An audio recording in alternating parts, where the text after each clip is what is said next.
السلام علیکم دوستو، آج ہم پھر سے حاضر ہیں انفارمیٹیو لاؤنج کی ایک نئی ویڈیو کے ساتھ۔ دوستو، امارت اور غربت ازل سے ایک دوسرے کے مقابلے پر ہیں۔ امیر لوگ ہمیشہ سے غریبوں کا استحصال اور ان کی مجبوریوں سے فائدہ اٹھاتے آئے ہیں۔ اکثر امیر اور طاقتور بااثر لوگ کامیاب رہتے ہیں، مگر بعض اوقات کمزور اور غریب کچھ پلے نہ ہونے کے باوجود امیر اور طاقتور کو جھکنے پر مجبور کر دیتے ہیں۔ آج ہم آپ کو ایک ایسا واقعہ بتانے جا رہے ہیں جو بحریہ ٹاؤن کے مالک ملک ریاض کے ساتھ پیش آیا۔ ان کی ساری دولت اور اثر و رسوخ انہیں چند کنال زمین نہ دلا سکا، کیونکہ ان کے مقابلے پر ایک ایسا اللہ کا نیک بندہ تھا جس نے اپنی زندگی ایک نیک کام کے لیے وقف کر رکھی تھی۔ یہ 2013 کی بات ہے، جب پورے ملک اور بیرون ملک سے سرمایہ دڑا دڑ کراچی کا رخ کر رہا تھا، کیونکہ وہاں راتوں رات لاکھوں روپے کروڑوں میں اور کروڑوں اربوں میں تبدیل ہو رہے تھے۔ ہر کوئی بحریہ ٹاؤن میں سرمایہ کاری کر رہا تھا، لیکن دولت کے اس بہتے سمندر میں ہاتھ نہ دھونے والا اس وقت ایک ہی شخص تھا، جو بحریہ ٹاؤن کے دروازے پر چند ایکڑ اراضی کا مالک تھا، سید بدیع الدین آغا۔ جی ہاں، اس مرد قلندر کے پاس تو شاید 1 لاکھ روپے بھی نہ تھے، مگر قناعت اور توکل کی دولت سے مالا مال تھے۔ سید بدیع الدین بحریہ ٹاؤن کراچی کے دونوں مین دروازوں کے درمیان واقع 15 ایکڑ اراضی کے مالک تھے۔ ملک ریاض کے بروکرز نے اس اراضی کی بولی چند کروڑ سے شروع کی اور یہ چلتے چلتے 42 ارب روپے تک جا پہنچی۔ جی ہاں، سید بدیع الدین کو 15 ایکڑ کے اس قطع اراضی کے لیے 42 ارب روپے کی پیشکش کی گئی، مگر سید صاحب کی زبان پر شروع سے لے کر آخر تک انکار ہی رہا۔ اب آپ اس شش و پنج میں مبتلا ہوں گے کہ آخر یہ شخص کون ہے اور اس نے اتنی بڑی پیشکش کو ٹھکرا کیوں دیا۔ آئیے جانیے اور حیران ہو جائیے۔ کہانی شروع ہوتی ہے 1996 سے، جب سید بدیع الدین کے والد سید علی آغا سپر ہائی وے پر ایک چھوٹے سے ہوٹل پر چائے پینے کے لیے رکے۔ اس ہوٹل کے ساتھ ہی 1 ایکڑ کے چھوٹے سے پلاٹ پر علم لگا ہوا تھا۔ اسی آسنا میں اس اراضی کے مالک امجد علی نقوی بھی ہوٹل پر آ گئے۔ انہوں نے سید محمد علی آغا سے بات چیت شروع کر دی۔ تھوڑی دیر بعد بولے، آغا صاحب، میں اس زمین پر امام بارگاہ بنانا چاہتا تھا، مگر اب آپ آ گئے ہیں تو یہ جگہ آپ کے حوالے۔ اس پر آپ امام بارگاہ بنائیں، مسجد یا مدرسہ، آپ جو چاہے کریں۔ آغا محمد علی نے اس زمین پر مدرسہ قائم کرنے کا فیصلہ کیا۔ یہ وہ وقت تھا جب اس علاقے میں آبادی کا دور دور تک کوئی نام و نشان نہ تھا۔ بجلی، گیس اور پانی کی سہولت تو دور کی بات ہے۔ ان دنوں سید بدیع الدین آغا سعودی عرب سے اپنی تعلیم مکمل کر کے واپس آئے تھے۔ انہوں نے اپنے والد سے کہا، بابا جان، اس دور دراز جگہ پر کون تعلیم حاصل کرنے آئے گا، اور پھر مجھے تو یہاں کی علاقائی زبان بھی نہیں آتی۔ اس پر سید محمد علی آغا بولے، بیٹا، ایک وقت آئے گا یہاں ایک شہر آباد ہوگا۔ اپنے والد کے حکم پر مجبور ہو کر سید بدیع الدین آغا نے چند طالب علموں کے ساتھ اس ویران جگہ پر خیموں میں رہائش اختیار کی اور درس و تدریس کا سلسلہ شروع کر دیا۔ اس علاقے میں زندگی بہت دشوار تھی، مگر سید بدیع الدین ثابت قدم رہے۔ کچھ عرصہ گزرا تو اسی ہوٹل کے مالک نے اپنی زمین بھی مدرسہ کے لیے وقف کر دی۔ لوگ انہیں وہاں تعلیم دیتے اور نماز کی تیاری کرتا دیکھتے تو کہتے، جناب، اس بیاباں میں کون نماز اور قرآن پڑھنے آئے گا، کسی آبادی کا رخ کیجیے۔ مگر آغا صاحب ہمیشہ جواب دیتے، ایک وقت آئے گا جب یہاں نماز پڑھنے والوں کا اتنا رش ہوگا کہ تل دھرنے کی جگہ نہ ہوگی۔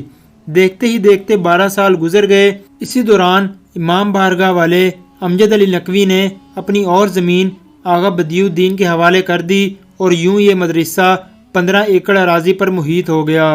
مدرسہ کے لیے زمین کا آخری سودا کرتے وقت آغا سید بدیع الدین کے پاس کچھ نہ تھا۔ انہوں نے اپنی اکلوتی کار بیچی اور 2 لاکھ روپے بیانہ ادا کر دیا۔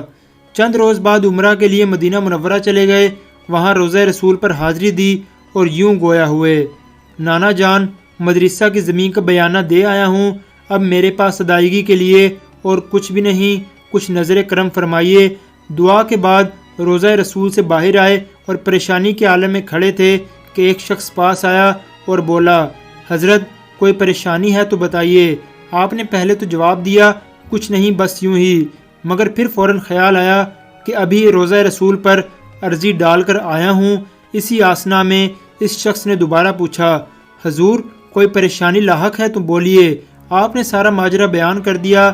وہ شخص آپ کو وہیں رکنے کا کہہ کر چلا گیا۔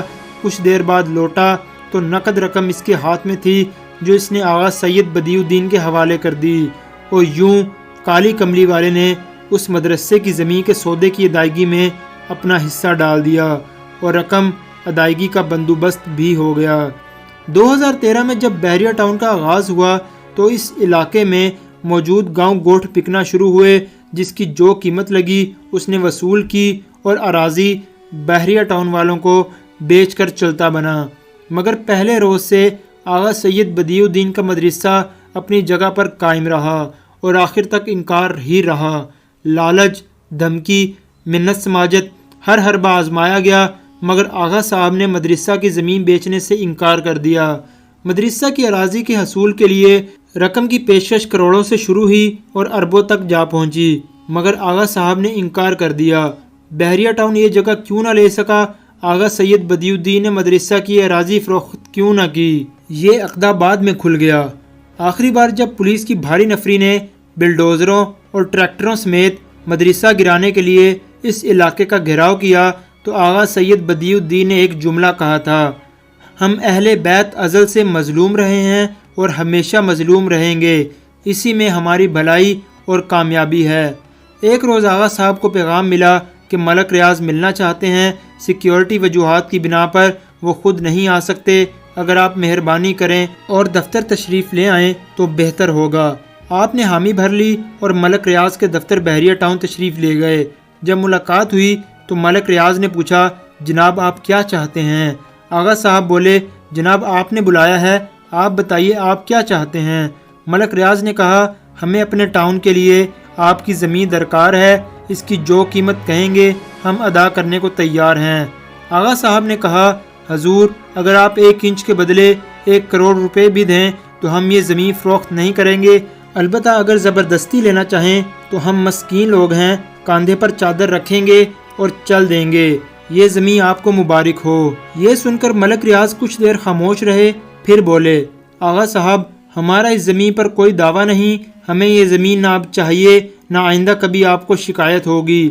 یوں 5 سال سے جاری کشمکش کا 5 منٹوں میں خاتمہ ہو گیا۔ یہ مدرسہ پوری آب و تاب کے ساتھ اپنی جگہ پر قائم ہے اور اب بحریہ ٹاؤن کی جانب سے مدرسے کو فلٹر شدہ پانی اور بجلی مفت فراہم کی جاتی ہے۔ دوستو، یہ وہ وقت تھا جب بحریہ ٹاؤن والے ملک ریاض کی ساری دولت اور اثر و رسوخ ہار گئے اور اللہ پر توکل کرنے والا ایک فقیر جیت گیا۔ آج کی اس ایمان تازہ کر دینے والی ویڈیو میں بس اتنا ہی۔ بہت جلد حاضر ہوں گے ایک نئی ویڈیو کے ساتھ۔ اپنا بہت خیال رکھیے گا۔